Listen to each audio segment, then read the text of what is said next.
L'objectif de la journée aujourd'hui, c'était donc d'accompagner un groupe de doctorants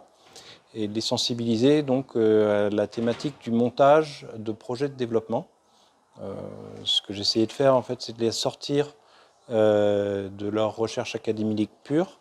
et de leur montrer donc une méthode toute simple de montage de projet et aussi donc de les sensibiliser à un certain nombre de petits détails comme la production d'un cadre logique, la création d'une théorie du changement, qui sont des points importants pour le montage de projet et pour on va dire, la production de concept notes ou de documents de projet qui puissent ensuite être financés par des bailleurs.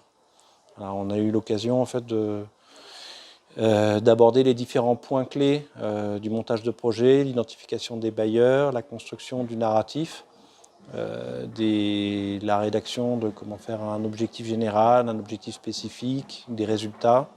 la théorie du changement encore une fois. Donc des petits points clés en fait, mais qui permettent d'améliorer le taux de succès des dossiers déposés pour des demandes de financement auprès des bailleurs.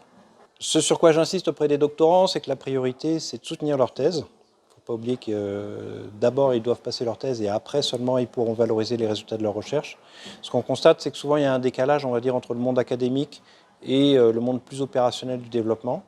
et que ce ne sont pas forcément la même manière de réfléchir, la même manière de concevoir un projet entre le projet de recherche d'une thèse et un projet de développement qui va intégrer donc, de nombreux partenaires, qui va se passer dans un monde réel, dans un contexte concret, et qui doit aussi répondre à des attentes spécifiques des bailleurs qui financent. Donc voilà, l'objectif, c'est vraiment de permettre aux doctorants, à l'issue de leur thèse, de valoriser leurs résultats de recherche et de valoriser leurs compétences directement au bénéfice du développement de Madagascar. Je considère que ça fait vraiment partie de ma mission. Ça fait partie de la mission du CIRAD ici de renforcer les capacités de la recherche malgache. Et bon, je ne me permettrai pas d'intervenir sur des domaines qui ne sont pas les miens, mais spécifiquement sur le montage de projets. C'est un domaine sur lequel j'ai quelques compétences et sur lequel je pense que voilà, ces interventions peuvent vraiment faire une différence et donner le petit plus pour permettre à ces doctorants donc, de développer leur plein potentiel à Madagascar. Et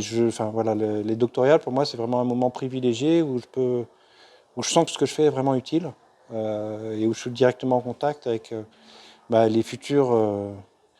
personnes qui vont changer Madagascar demain.